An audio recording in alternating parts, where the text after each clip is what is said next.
لاہور کہ وہ 3 محرم الحرام کی مجلس سے خطاب فرمائیں. آپ کی صحت و سلامتی کے لیے بآواز بلند صلوات.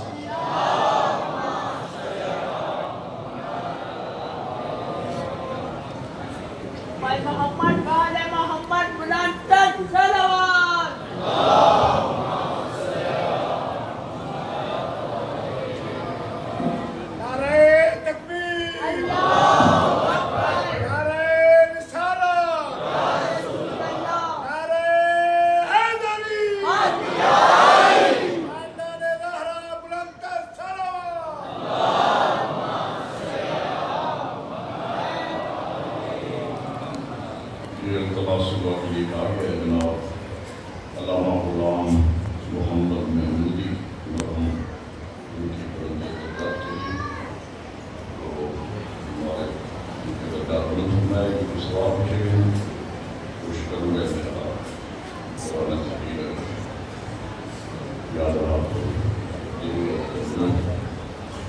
نادر علی بھائی کڈنی پیشنٹ ہیں، دعا کرنے والے، ان کو صحت کاملہ و عاجلہ عطا فرمائے.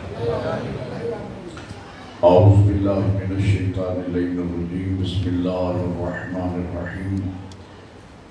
الحمدللہ الذی ہدانا لہذا وما كنا لنہتدی لولا ان ہدانا اللہ. لقد جاءت رسل ربنا بالحق والصلاة والسلام على رسول المسدد والمصطفى الأمجد والمحمود الأحمد أبي القاسم محمد.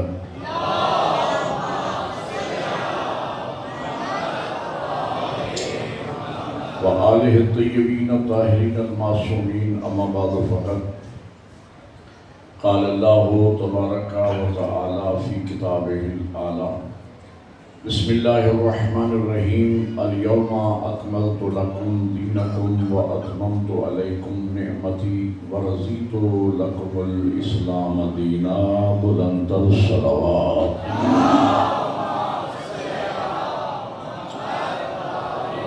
برادران ایمانی، موالیان حیدر کرار و عاشقان حسین ابن علی، آج کی یہ ہماری مجلس اس عشرے کی تیسری مجلس ہے، اور میں نے قرآن مجید کی جس معروف آئے وفی ہدایہ کو سرنامہ گفتگو قرار دیا، اس میں خالق کائنات ارشاد فرما رہے ہیں کہ الیوم اکملت لکم دینکم واتممت علیکم نعمتی ورضیت لکم الاسلام دینا. آج کے دن ہم نے تمہارے لیے تمہارے دین کو مکمل کر دیا، نعمتوں کو تمام کر دیا، اور آج ہم تمہارے اس دین اسلام سے راضی ہو گئے. اللہ دین اسلام پہ کب راضی ہوا؟ جب علی کی ولایت کا اعلان ہوا. گویا اللہ کو وہی دین پسند ہے کہ جس دین کی بنیاد ولایت علی ابن ابی طالب پر ہے.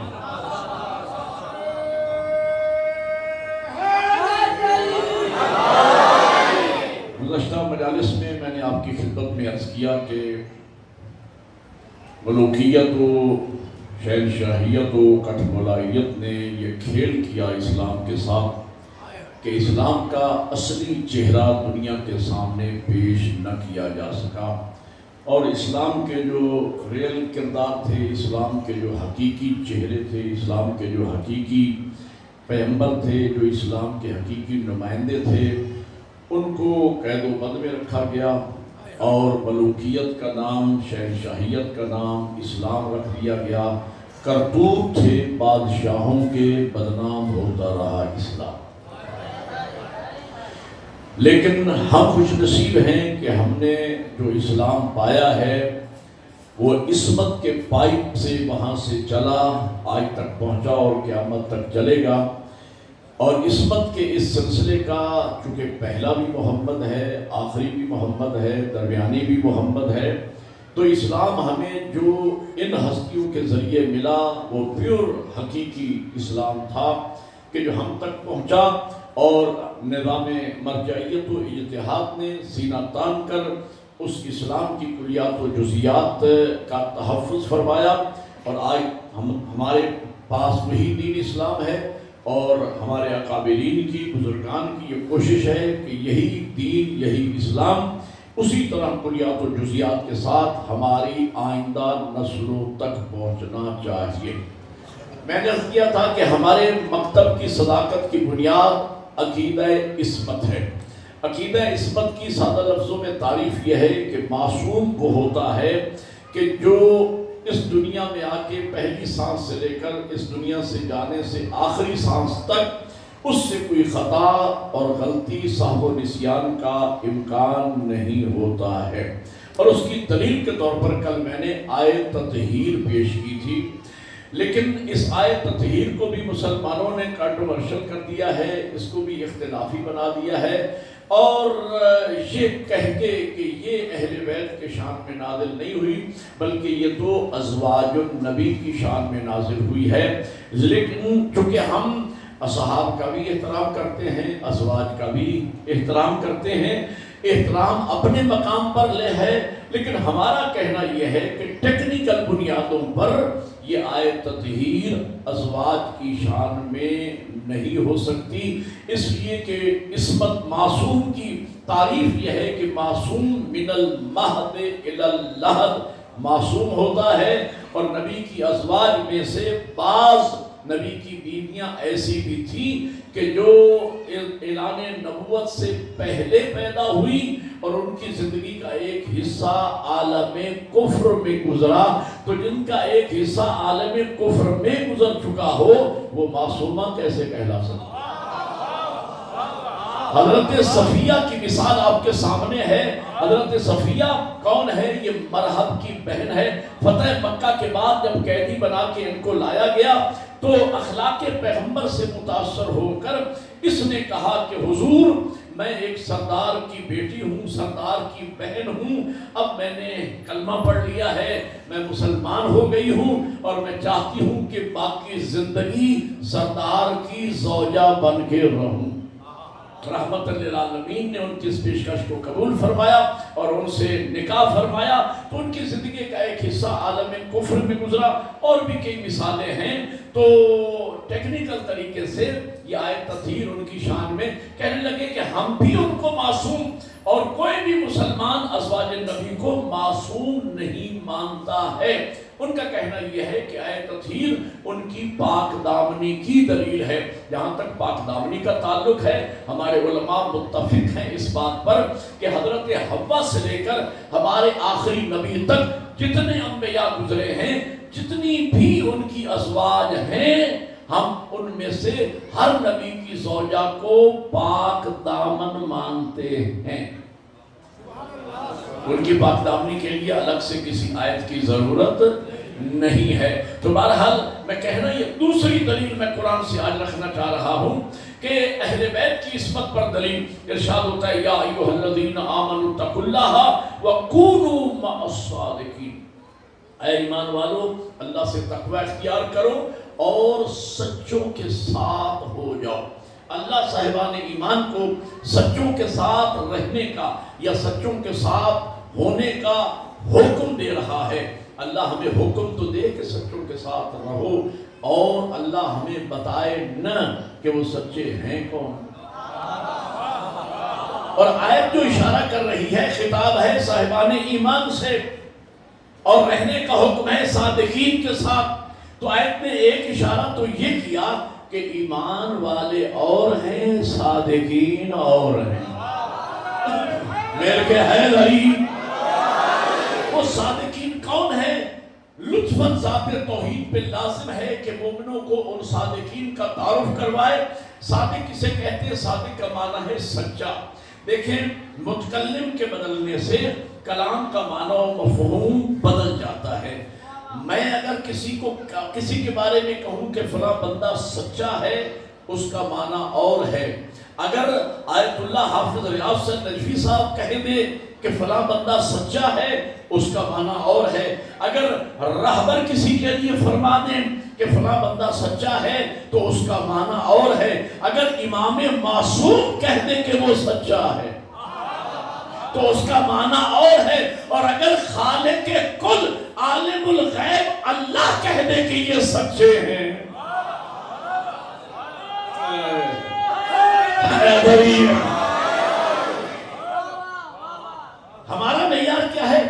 دیکھا کہ ایک بندے نے 2 مرتبہ 2-4 مرتبہ جو بھی بات کہی وہ سچی نکلی، تو ہم نے کہہ دیا کہ فلاں بندہ سچا ہے، لیکن ہمیں یہ نہیں معلوم کہ وہ جو وعدہ کرتا ہے اسے بھی پورا کرتا ہے یا نہیں۔ چلو 2-4 مرتبہ ہم نے آزما لیا کہ جو وعدہ کیا پورا کیا، ہم نے کہہ دیا وہ بندہ سچا ہے، لیکن ہمیں یہ نہیں معلوم کہ اس کا ظاہر اور باطن میں یک رنگی ہے یا نہیں، اس لیے کہ اس کا ظاہر ہمارے حدود ادراک میں ہے اور اس کا باطن ہمارے حدود ادراک سے خارج ہے۔ جبکہ ہم عالم الغیب نہیں ہیں تو ہمارا کسی کو کہنا کہ سچا ہے اس کی کیا حیثیت ہے۔ لیکن اس آیے مجیدہ میں جمع کی لفظ ہیں، صادق واحد، صادقان 2 سچے، صادقین 3 یا 3 سے زیادہ سچے۔ چونکہ جمع کی لفظیں ہیں لہذا وہ 5 بھی ہو سکتے ہیں، 12 بھی ہو سکتے ہیں، 14 بھی ہو سکتے ہیں۔ اور اس منزل پر اس سے بڑا عدد مجھے یاد نہیں ہے کہ جن کی صداقت کی گواہی عالم الغیب اللہ دے۔ اس ذات کا ان 14 کو سچا کہنا اس بات کی دلیل ہے کہ اس ذات نے اپنے علم غیب کے آئینے میں ان کے ظاہر کو بھی دیکھ لیا ہے، ان کے باطن کو بھی دیکھ لیا ہے، ان کے قول کو بھی پرکھ لیا ہے، ان کی خبر کو بھی پرکھ لیا ہے، ان کی ذہنوں کی گردشوں کو بھی دیکھ لیا ہے۔ اس کے بعد کہا ہے سچا، تو نتیجہ یہ نکلا کہ نگاہ 14 کی ہے، آنکھیں 14 کی ہیں مگر نگاہ ایک ہے، دل 14 کے ہیں ارادہ ایک ہے، زبان 14 کی ہے بات ایک ہے، ہاتھ 14 کے ہیں کام ایک ہے، پاؤں 14 کے ہیں اقدام ایک ہے۔ اے بھائی، اور کل میں نے آپ کی خدمت میں عرض کیا تھا کہ جہاں عصمت نہیں ہے وہاں 4 امام ہیں تو باتیں بھی 4 ہیں، لیکن جہاں عصمت ہے وہاں 14 ہیں لیکن بات سب کی ایک ہے۔ اس لیے کہ وہ 14 کے 14 محمد، جو پہلے نے کہا وہی درمیانی نے کہا وہی آخری نے کہا، اور ہمیں فخر ہے اس بات پہ کہ ہم ان 14 کی عصمت کی بنیاد پر اپنے آپ کو حق پر سمجھتے ہیں۔ ہمارے پاس جو دین پہنچا انہی کے باعث سے پہنچا ہے۔ اچھا، اور بھی دلیل عرض کروں، قرآن مجید میں ان ہستیوں کے بارے میں کہا گیا ہے انما یرید اللہ لیذھب عنکم الرجس اہل البیت ویطہرکم تطہیرا۔ اے اہل بیت محمد، اللہ نے ارادہ کر لیا ہے کہ تم سے ہر قسم کے رجس کو دور رکھے اور تمہیں ایسا پاک رکھے جیسا کہ پاک رکھنے کا حق ہے۔ پاک آپ بھی ہیں، پاک میں بھی ہوں، لیکن آپ کے اور میرے پاک ہونے میں اور ان ہستیوں کے پاک ہونے میں زمین و آسمان کا فرق ہے۔ ہم پاک ہیں اس لیے کہ اسلام وہ دریا ہے کہ جو اس دریا سے گزر جاتا ہے وہ خود بخود پاک ہو جاتا ہے۔ لا الہ الا اللہ اور محمد رسول اللہ نے ہمارے جسم کو پاک کیا، علی ولی اللہ نے ہمارے قلب کو پاک کیا۔ حیدری، پاک ہم بھی ہیں لیکن ایسے پاک نہیں ہیں جیسا کہ پاک ہونے کا حق ہے۔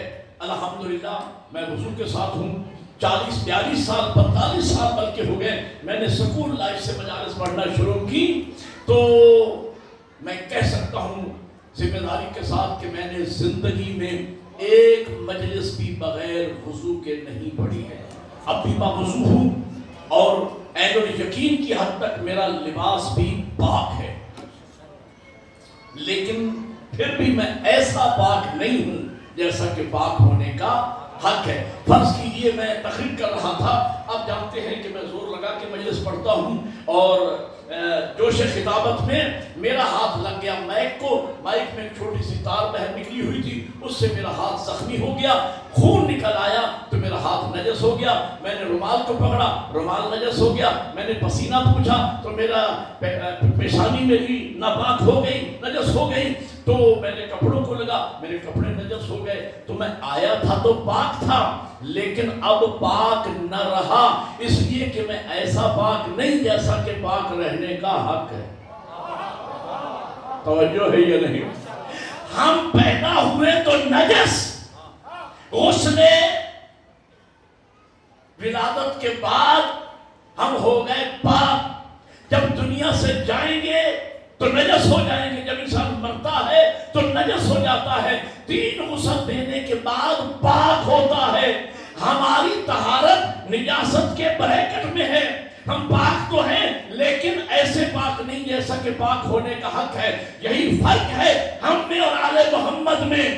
ہماری ولادت میں بھی نجاست, ہماری موت کے بعد بھی نجاست, لیکن یہ یطہرکم تطہیرا ہے. یہ ایسے پاک ہے جیسا کہ پاک ہونے کا حق ہے. یہی وجہ ہے ان کا آنا بھی پاک ہے, ان کا جانا بھی پاک ہے. مل کے حیدری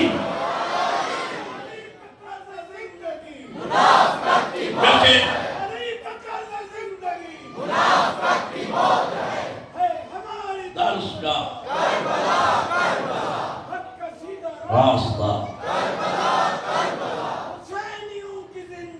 عقیدہ و جہاد ہے, شہید کربلا کا غم نجات ہے, حیات ہے. حیدری ان کا آنا بھی پاک ہے. وہ یطہرکم تطہیرا ہے. ان کا آنا بھی پاک ہے, ان کا جانا بھی پاک ہے. یہی وجہ ہے کہ ہمارے سلسلہ عصمت کا پہلا امام جب دنیا میں آیا تو کعبہ میں, گیا تو مسجد سے. یہ دلیل ہے کہ ان کا آنا بھی پاک ہے, ان کا جانا. اور علی اپنی مرضی سے کعبہ میں نہیں آئے. اگر میرے مولا امیر کی والدہ معصمہ آتی دروازوں سے کعبہ میں آتی اور میرے مولا امیر کی ولادت کعبہ میں ہو جاتی تو ہم مان لیتے کہ شاید اتفاق ہو گیا. لیکن دیوار کعبہ نے علی کی ماں کو راستہ دے کے بتایا. علی مرضی سے نہیں آئے, مرضی خدا سے آئے.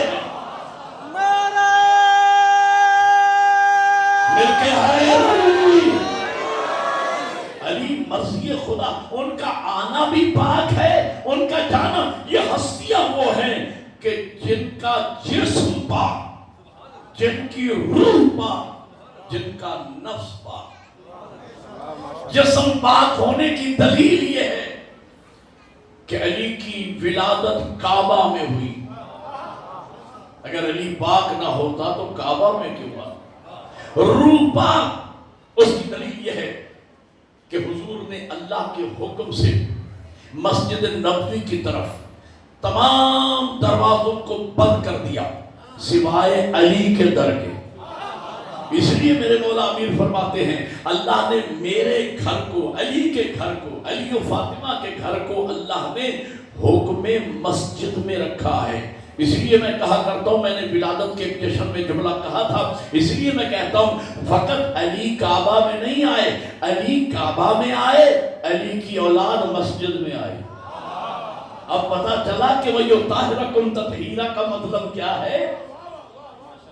سب کے دروازے بند کر دیے گئے سوائے علی ابن ابی طالب کے. جناب عبداللہ ابن عباس نے احتجاج کیا, یا رسول اللہ میرا دروازہ بھی مسجد نبوی کی طرف بند کر دیا. تو حضور نے فرمایا نہ میں نے اپنی مرضی سے کسی کا دروازہ بند کیا ہے, نہ اپنی مرضی سے کسی کا دروازہ کھلا رکھا ہے.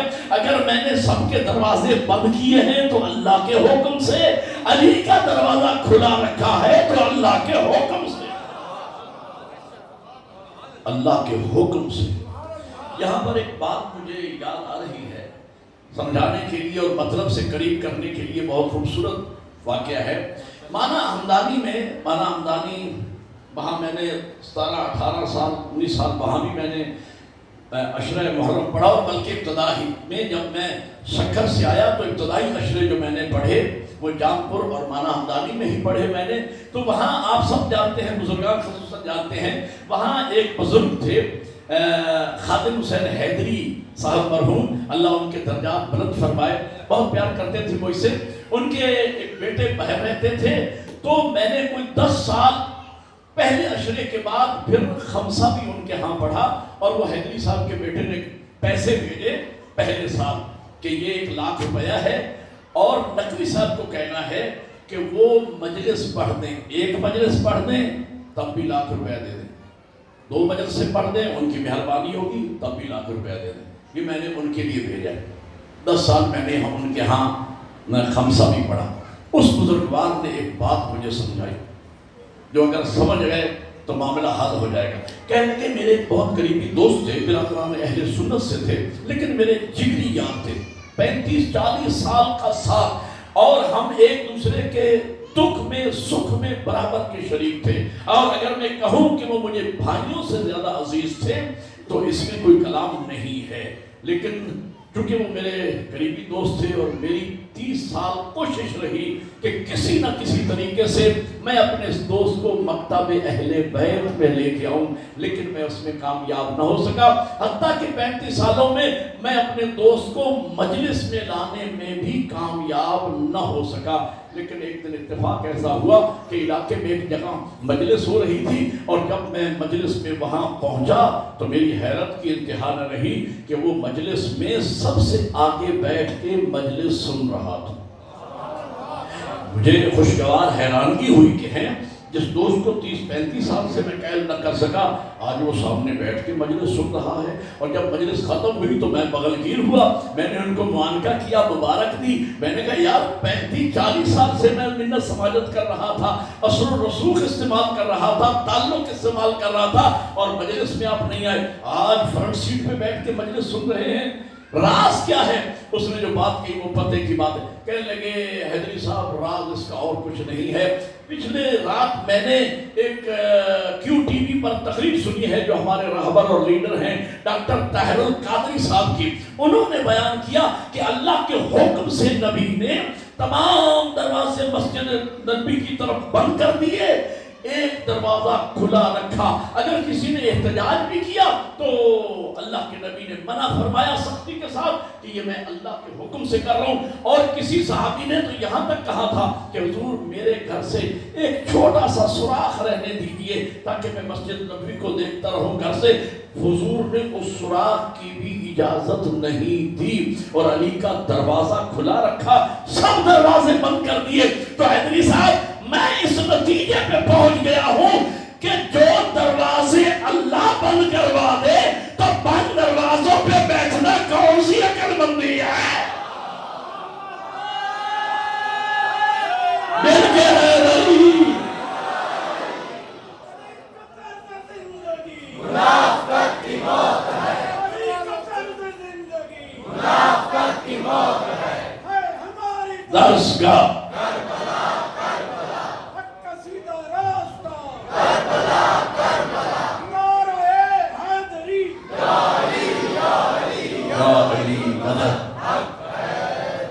تو میں نے یہ طے کیا کہ جو دروازے اللہ نے بند کروا دیے تو بند دروازوں پہ بیٹھنا کون سی دانش مندی ہے، کیوں نہ میں بھی اس دروازے پہ جا کے بیٹھوں جو اللہ نے کھلا رکھا ہے، جس کے لیے نبی نے فرمایا ہے انا مدینۃ العلم وعلی بابھا، میں شہر علم ہوں اور علی اس شہر علم کا دروازہ ہے۔ اور طاہر القادری صاحب نے کہا دروازہ علم کبھی بند نہیں ہوتا ہے۔ تو جسم پاک کعبہ میں آئے، روح پاک دروازہ مسجد نبی کی طرف سے کھلتا ہے، نفس پاک، اگر نفس پاک نہ ہوتا تو شب ہجرت اللہ علی کے نفس کا خریدار نہ ہوتا۔ توجہ فرما رہی ہیں؟ تو میں کہنا یہ چاہ رہا تھا کہ عصمت ہمارے لیے ایک اعزاز ہے، ہمارے لیے شرف ہے، ہمارے مکتب کی صداقت کی بنیاد ہے، اس لیے کہ انسانی یادداشت پر، انسانی ذہن پر اعتبار نہیں کیا جا سکتا ہے۔ کل کی گفتگو آپ کو یاد ہوگی کہ ہائی ایجوکیٹڈ لوگوں کا ایک گروپ، میری کل کی تقریر 24 گھنٹے پہلے کی ہوئی تقریر مینو ان جب یاد نہیں رکھ سکتا تو دور جاہلیت میں آنے والے لوگ نبی کی 23 سالہ تبلیغ کو مینو ان کیسے یاد رکھ سکتے ہیں؟ نہیں رکھ سکتے۔ اور پھر انسانی دماغ مختلف ہیں، میں اس کی مثال یوں کرتا ہوں کہ حضور نے اعلان نبوت فرمایا اور بعثت پیغمبر کے بعد مثلاً ایک شخص آیا حضور کے پاس، یا رسول اللہ یہ ارشاد فرمائیں کہ فلاں چیز حلال ہے یا حرام؟ تو بعثت کے پہلے سال وہ حلال تھی، نبی نے فرمایا حلال۔ بعثت کے دوسرے سال اس کی حرمت کا حکم قرآن میں آ گیا۔ اگلے سال ایک اور بندہ گیا کہ یہ حلال ہے یا حرام، نبی نے فرمایا حرام۔ اب یہ دونوں بندے ایک جگہ پہ اکٹھے ہوئے کسی تیسری جگہ پہ، ایک نے کہا کہ حضور نے فرمایا تھا کہ فلاں چیز حلال ہے، دوسرے نے کہا کہ نہیں، میں نے خود سنا نبی سے، حضور نے فرمایا کہ وہ حرام ہے۔ تو اب ایک ایسا مرکز ہونا چاہیے کہ جو اس اختلاف کو حل کرے، جو وہ کہے وہ سچ اور حق ہو اور منشائے عزتی کے مطابق ہو۔ انسانی ذہن کی پوزیشن یہ ہے، مثلا ایک شخص شوگر پیشنٹ تھا، مثال دے رہا ہوں، حضور کے پاس آیا، یا رسول اللہ میں شربت پی سکتا ہوں؟ فرمایا تیرے لیے شربت پینا جائز نہیں ہے۔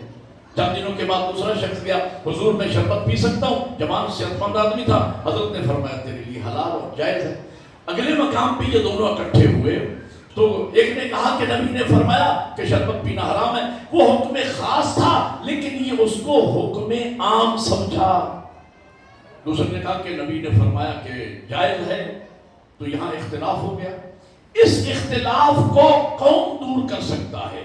اگر نظام عصمت نہ ہو، ایک مرکز نہ ہو کہ جہاں سے جب بھی جس وقت جو پوچھا جائے پرفیکٹ بتایا جائے۔ اور یاد رکھنا، شک ایمان کا دشمن ہے۔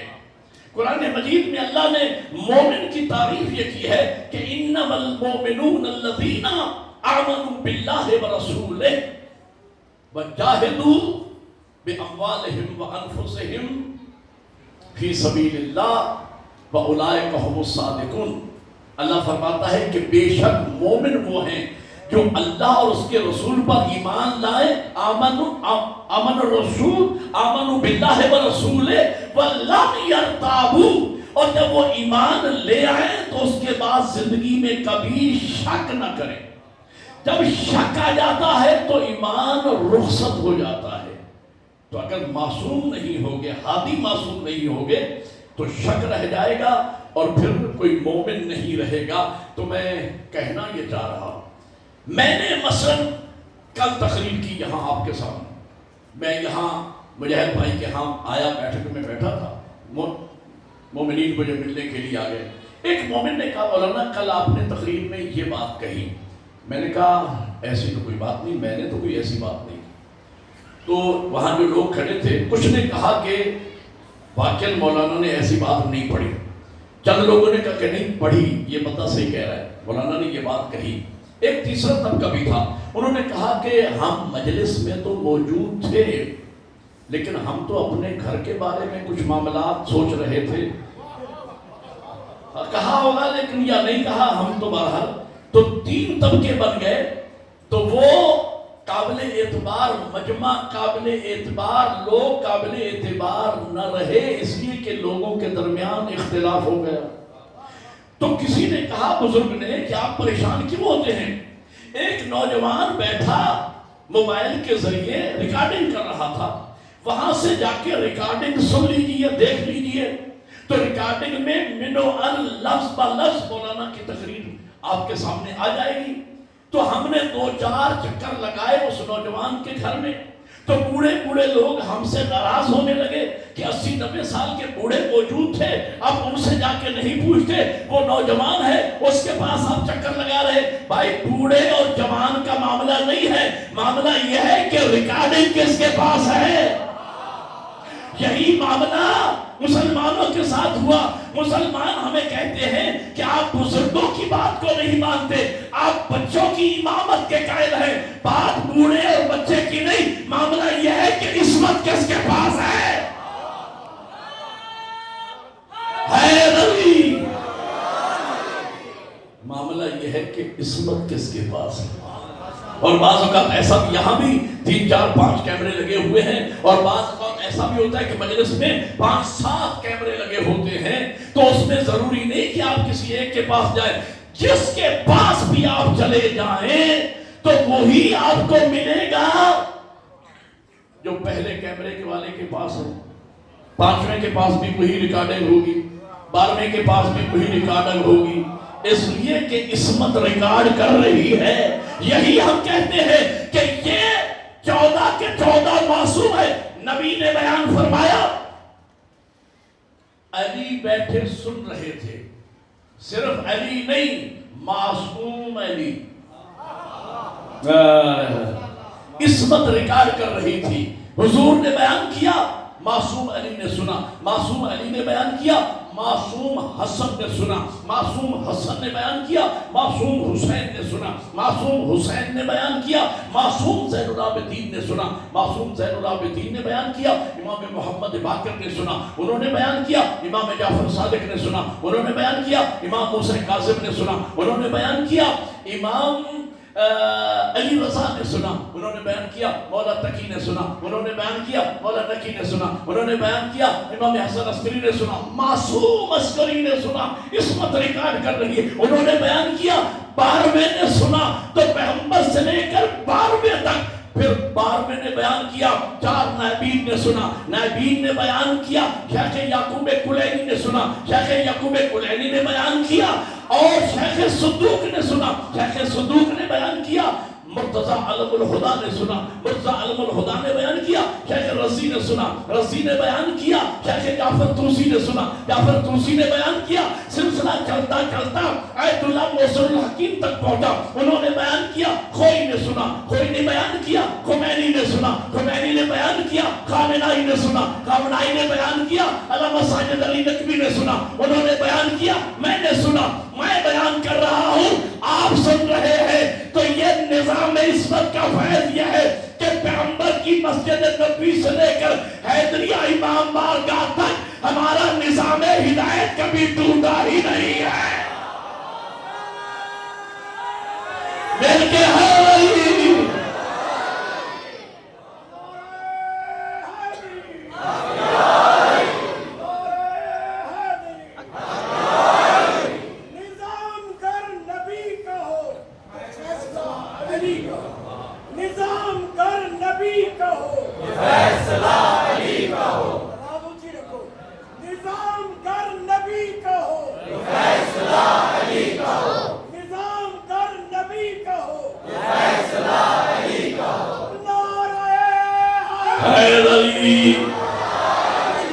انبیاء اسلام کے ساتھ میری پہلی مجلس آپ کو یاد ہوگی، میں نے عرض کیا تھا کہ آج غیر مسلم لوگوں کو جو اسلام پہ اعتراضات ہیں ان کے سامنے حقیقی اسلام، عصمت کے سائے میں پلنے والا، پہنچنے والا ریل اسلام ان کے سامنے آیا ہی نہیں ہے۔ میں غیر مسلموں سے کہوں گا، میری آواز جا رہی ہے جہاں تک پہنچے، میرا پیغام یہ ہے، اگر دین اسلام کو سمجھنے میں آپ سنسیئر اور مخلص ہیں، آؤ مجلس حسین میں، آؤ دروازہ اہل بیت میں، یہاں تمہیں ریل اسلام ملے گا جو نہ عورتوں کی تعلیم کا دشمن ہے،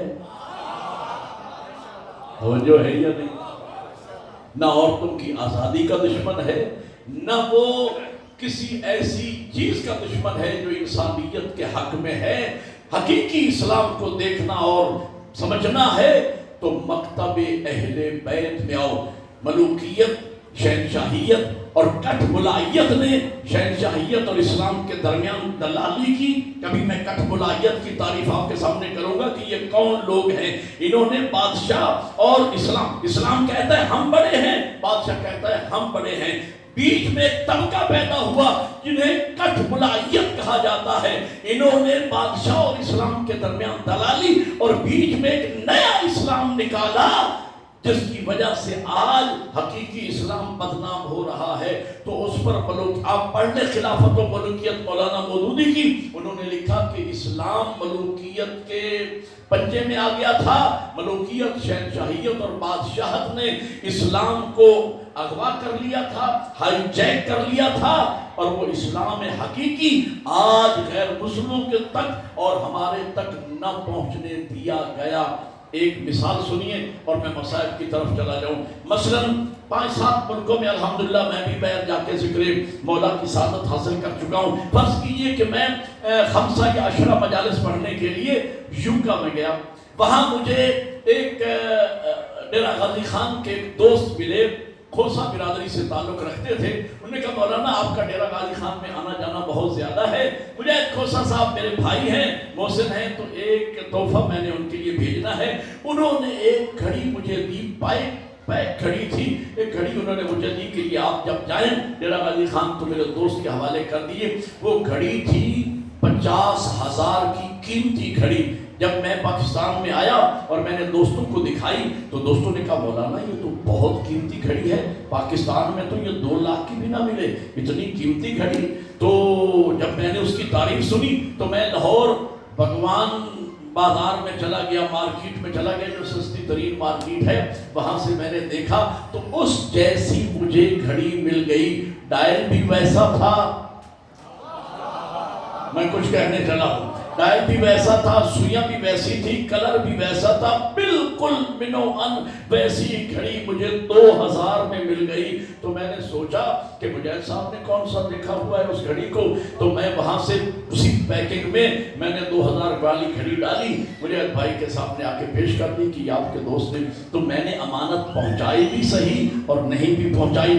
اصلی گھڑی جو 50,000 کی تھی، جو پاکستان میں 1,00,000 1.5 لاکھ کی ملتی تھی، اگر وہ ان کے پاس ہوتی تو 50 سال مسلسل 1 سیکنڈ نہ آگے جاتی نہ پیچھے جاتی، لیکن یہ جو گھڑی 2 نمبر میں نے دی یہ کبھی 10 منٹ آگے چلی جاتی ہے، کبھی 10 منٹ پیچھے چلی جاتی ہے، کبھی ٹرین چھوٹ جاتی ہے، کبھی 10 منٹ روزہ پہلے کھل جاتا ہے۔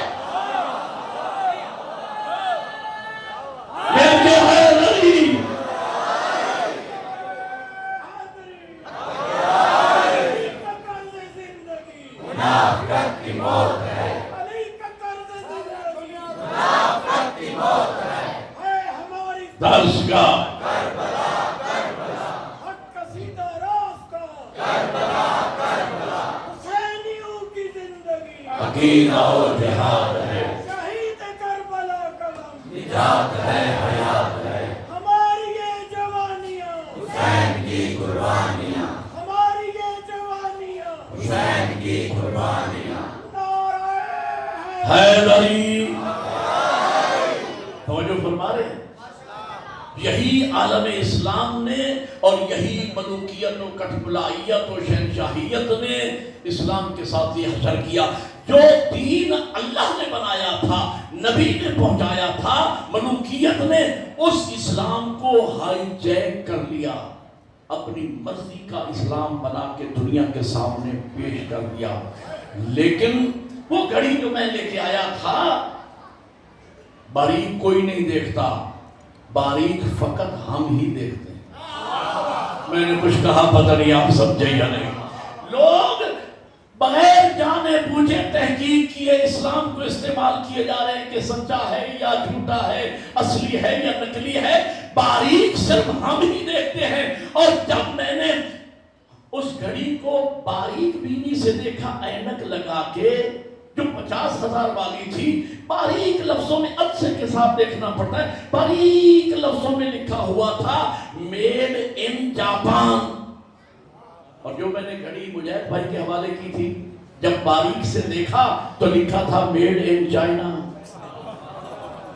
اب میں کچھ کہنے والا ہوں، ذرا توجہ فرمائیے گا۔ یہی وجہ ہے جو دین اللہ نے بنایا تھا وہ پہنچا عصمت کے ذریعے ہمارے پاس، اور لوگوں کے پاس جو دین پہنچا وہ ملوکیت والا دین تھا۔ جب ہم نے اپنے دین کو غور سے دیکھا، لکھا تھا میڈ ان غدیر۔ جب وہاں غور سے دیکھا تو لکھا تھا میڈ ان سکیفہ۔ دونوں ہاتھ بلند کر کے نعرے ہیں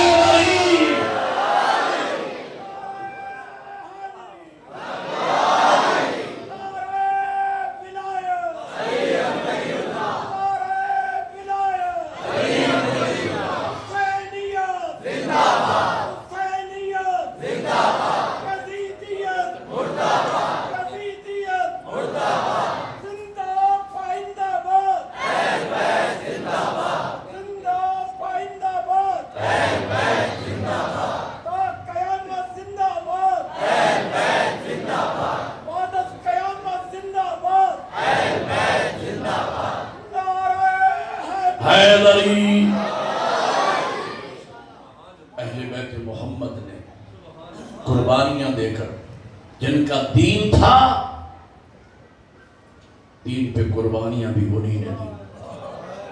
خدا گواہ ہے اصحاب کی بیٹیاں گھروں میں بیٹھی رہی، وارث دین کی بیٹیاں کبھی اس بازار کبھی اس دربار۔ آج کے دن ہم مولا حسین کے ایک مہمان کا ذکر کیا کرتے ہیں۔ شروع سے یہ سلسلہ چلا آ رہا ہے، مصائب کی ایک ترتیب ہے جو شروع سے پڑھی جاتی ہے۔ 28 رجب کو سادات نے مدینہ چھوڑا۔ دوران سفر ایک منزل آتی ہے جسے منزل ذی حشم کہتے ہیں۔ یہ تاریخ کے مصائب کے وہ حقائق ہیں جو میں لفظ پر لفظ آپ کو کتابوں سے لے کے سناتا ہوں۔ وہاں پر میٹھے پانی کا ایک چشمہ تھا، سب نے پانی پیا۔ جب پانی پی چکے قافلہ چلنے لگا، امام نے فرمایا کہ قافلے میں جس کے پاس جو برتن ہے پانی سے بھر لو۔ حکم امام تھا، پانی بھر لیا گیا، قافلہ چلا۔ کسی نے آواز دی، فرزند زہرا پانی ضرورت سے بہت زیادہ ہو گیا ہے۔ امام نے فرمایا میرا حکم ہے، پانی بھر لیا گیا۔ منزل شراف پر جب قافلہ پہنچا تو کسی نے کہا مولا ہمیں کوفہ کی جانب سے کوئی فوج لشکر آتا دکھائی دے رہا ہے۔ امام نے فرمایا یہاں انتظار کرو، دیکھو یہ کون لوگ ہیں، کہاں سے آ رہے ہیں، کہاں جانا چاہتے ہیں۔ انتظار کیا گیا۔ علامہ نجم الحسن قراروی نے 14 ستارے میں اور مختار آل محمد میں قبلہ نجم الحسن قراروی نے یہ دونوں روایتیں لکھی ہیں۔ فرماتے ایک روایت کے تھوڑا تھوڑا آگے آ جائے، عزادار کے بارش آ رہی ہے، تھوڑا تھوڑا آگے تشریف لیں تاکہ باقی عزاداروں کو بھی موقع مل سکے۔ تو ایک روایت کے مطابق 1000، ایک روایت کے مطابق 3000 کا لشکر لے کر حر نے آ کے بطول کے بیٹے کا محاصرہ کیا، اور گھوڑے پہ سوار تھا، امام بھی گھوڑے پہ سوار ہوئے، جن کے دلوں میں قبر حسین ہے۔ ابھی آپ کی آنکھیں برسنے کے لیے آمادہ ہیں، آنکھوں کی برسات بھی جاری ہونے والی ہے۔ تو میرے ساتھ ساتھ رہنا لفظوں کے، ایک روایت کے مطابق 1000، ایک روایت کے مطابق 3000 کا لشکر۔ امام گھوڑے پہ سوار ہوئے، حر بھی گھوڑے پہ سوار تھا، آمنا سامنا ہو۔ امام فرماتے حر تو کہاں سے آ رہا ہے، کہاں جانا چاہتا ہے، تیرے ارادے کیا ہیں؟ حر کہتے ہیں فرزند رسول میں ایک فوجی آدمی ہوں، مجھے ابن زیاد کی طرف سے حکم ملا ہے کہ میں آپ کو گرفتار کر کے دربار میں پیش کروں۔ اب جن کے دلوں میں مولا حسین کی غربت کا درد ہے ان کے لیے جملہ کہہ رہا ہوں۔ امام فرماتے ہیں حر میری طرف دیکھ، میں کائنات کے غلاموں کو آزاد کرانے والے خاندان کا چشمہ چرا ہوں، تو مجھے آزاد کو گرفتار نہیں کر سکتے۔ البتہ یہ باتیں ہوتی رہیں گی، پہلے تو مجھے یہ بتا کہ تیرے چہرے کا رنگ کیوں تھا، تیرے فوجی کیوں پریشان، تیرے جانور کیوں ہانپ رہے۔ اللہ کرے میں آپ اگلا لفظ سمجھا سکوں۔ اور سر جھکا کے کہتا ہے سیدہ کلال 3 گھنٹے ہو گئے، میں بھی پیاسا ہوں، میری فوج بھی پیاسا ہے۔ جن کی ہائے نکلی ہے وہ سمجھ گئے کہ حر نے 3 دن نہیں کہے، 3 گھنٹے۔ عرب کی گرمی، کہا مولا اگر 1 گھنٹہ ہمیں پانی نہ ملا تو ہم میں سے بعض لوگ شاید شدت پیاس کی وجہ سے مر نہ جائیں۔ امام نے فرمایا میرے ساتھیوں میں نے نہ کہا تھا پانی بھر لو، آؤ میرے اصحاب حر کے گھوڑوں کو پانی پلاؤ، اکبر و قاسم عباس آؤ حر کے فوجیوں کو پانی پلاؤ۔ سیدہ کلال نے کاسا ہاتھ میں لیا، جو متوجہ ہے، کاسا ہاتھ میں لیا، حر کو پیش کیا، جنگل میں منگل ہو گیا، حسین کا ابر رحمت برسنے لگا، پیاسے سیراب ہونے لگے۔ جب سب پانی پی چکے تو حر اور حر کے ساتھیوں کے سر شکریہ کے طور پہ چپ گئے۔ امام فرماتے نہیں حر، شکریہ کی کوئی بات نہیں ہے، میں اس جنگل میں تمہیں پانی پلا کے یہ ثابت کرنا چاہتا تھا کہ قاتل کو شربت پلانے والے باپ کا بیٹا۔ شاباش، یہی محبت ہے، یہی حق ہے، اسی طرح روتے ہیں حسین کے آزادار۔ خدا آپ کی چیخیں قبول فرمائے۔ امام نے فرمایا اچھا اگر آپ لوگوں کو میرا وجود سلطنت عرب میں برداشت نہیں ہے تو پھر ایک کام کر، میرا راستہ چھوڑ دے، میں ہندوستان چلا جاتا ہوں۔ دوسری روایت میں ہے کہ میں سندھ چلا جاتا ہوں۔ پڑھے لکھے لوگ جانتے ہیں ایک زمانہ تھا ہمارے ملتان تک یہ سرائکی پورا بیلٹ جو تھا یہ سندھ میں شامل تھا۔ بعید زہرا کے لال نے تمہیں یاد کیا، ہندوستان بھی کہا ہو تو پورا پاکستان ہمارا ہندوستان میں شامل تھا۔ جب میں یہ لفظ پڑھتا ہوں ایک عزادار کی حیثیت سے میرا دل چاہتا ہے میں کہوں زہرا کا لال کاش آپ ہندوستان آ جاتے، نہ سکینہ کو تماچے لگتے، جزاک اللہ، نہ عسکر کو تیر لگتے۔ عزادار و امام نے فرمایا اچھا اگر میرا راستہ بھی نہیں چھوڑتا تو جہاں میں جاؤں میرے ساتھ ساتھ چل سکتا ہے۔ یہ کہہ کے امام نے ذوالجلال کو چلنے کا اشارہ کیا، ایک سے دوسرا قدم ذوالجلال نے رکھا ہوگا اور نے آگے بڑھ کے امام کے گھوڑے کی لگام میں ہاتھ ڈالا۔ یہی تو ماتم کا جملہ تھا، میں نے پڑھ دیا آپ نے سن لیا۔ پردیس میں پہلی مرتبہ بہنوں نے بھائی کی غربت کو دیکھا، سیدزادیوں کی چیخوں کی آوازیں بلند ہوئی، واہ محمدہ، واہ علیہ، واہ حسینہ۔ آوازیں سن کے امام نے وہ تاریخی جملہ کہا، ہور تیری ماں تیرے غم میں روئے، ارے تو نے بطول زادیوں کو رلا دیا۔ پتہ ہے ہور نے جواب کیا دیا؟ میں تو جواب سے سمجھ گیا کہ ہور کی جینت میں شرافت پہلے سے موجود تھی۔ ہور کہتا ہے حسین اگر تیری ماں زہرا نہ ہوتی، آپ نے میری ماں کا نام لیا ہے لیکن میں سوائے درود و سلام کے آپ کی ماں کا نام نہیں، میں کہوں گا اللہ ہر، اللہ تیری قبر پہ رحمت نازل کرے، اور تو نے دشمنوں کے سامنے حسین کی ماں کا حیا کیا ہے۔ اللہ جانے وہ کیسے لوگ تھے جن کے دربار میں 4 گھنٹے بطول کھڑی رہے، کسی مسلمان کو حیا نہیں آیا، زہرا تھک گئی ہوگی۔ جزاک اللہ، جزاک اللہ، جزاک اللہ۔ استاد العلماء کا جملہ ہے، استاد العلماء کا جملہ ہے، اور میں نے اس جملے پہ سیدزادے کو تڑپتے دیکھا۔ فرماتے ہیں مسلمانوں نے نبی زادی کی قدر نہیں کی، درد سنیے گا جملے کا، فرماتے قدر نہیں کی، فرماتے ہیں کاش مسند پہ ہوتا رسول، دربار میں آتی بطول، پھر لوگوں کو پتہ چلتا کائنات لے کے آتی ہے یا پہلو پہ ہاتھ رکھتی۔ بہرحال قافلہ چلا، 2 محرم مختصر، اب میرے پاس وقت اتنا بچا ہے، موسم بھی خراب ہے تو آپ نے گریہ کیا، ہو گئی مجلس، لیکن 2 جملے سن لیجیے عزاداروں۔ 2 محرم کو کربلا پہنچے، 9 محرم کا دن گزر گیا، 10 محرم کی رات، آدھ رات کا ٹائم، علی ابن حر بیٹا ہے حر کا گزر ہوا سادات کے خیموں کی جانب سے، چھوٹے چھوٹے بچوں کی آوازیں سنی، العطش، ہائے پیاس، ہائے پیاس۔ آج پیاس کا ذکر ہوتا ہے، اتنا ذکر ہوا ہے کہ بہت کم عزاداروں کی آنکھوں میں آنسو آتے، لیکن میں نے کتابوں میں پڑھا ہے شب عاشور شدت پیاس سے بچوں کی حالت یہ تھی، جن بچوں کے منہ کھلے تھے بند نہیں ہوتے تھے، جن بچوں کے منہ بند تھے کھلتے نہیں تھے۔ کہا بابا آؤ میرے ساتھ سنو، کیا اسی حسین کے بچوں کی آوازیں نہیں جنہوں نے ہمارے گھوڑوں کو پانی پلایا تھا؟ کہا بیٹا میں مر چکا ہوں، مجھ مرے ہوئے کو نہ مار، چاہتا ہوں معافی مانگوں، گناہگار بڑا ہوں، پتہ نہیں معافی ملے گی یا نہیں ملے گی۔ حضرت علی ابن حر کہتے ہیں آپ نے منظر شراب پہ زہرا کے بیٹے کا کرم نہیں دیکھا؟ بابا میرا دل مانتا ہے ہماری معافی مانگنے میں دیر ہو سکتی ہے، کریم کے بخشنے میں دیر نہیں ہوگی۔ کہا اچھا بیٹا چلتے ہیں، میری آنکھوں پہ پٹی باندھو، میں کیسے سامنا کروں گا؟ میرے ہاتھوں کو باندھ دو جن ہاتھوں سے میں نے گھوڑے کی لگا، ہاتھ بن گئے، آنکھوں پہ پٹی باندھ گئی، ادھر سے گناہگار چلے، ادھر سے کریم کی آواز آئی، اکبر و عباس استقبال کی تیاری کرو، میرا مہمان آ رہا ہے۔ عزاداروں 40-42 سال ہو گئے مجھے ذکر اہل بیت کرتے ہوئے، میں نے کسی کتاب میں نہیں پڑھا، اور نے منتیں کی ہوں، لجائتیں آہو زاری واسطے نہ، 3 لفظی جملہ کہا، حالی توبہ، اور زہرا کا بیٹا کوئی میرے لیے بھی گنجائش ہے؟ توبہ کا نام آیا، امام نے سینے سے لگا کے کہا بھائی حر میں نے معاف کیا۔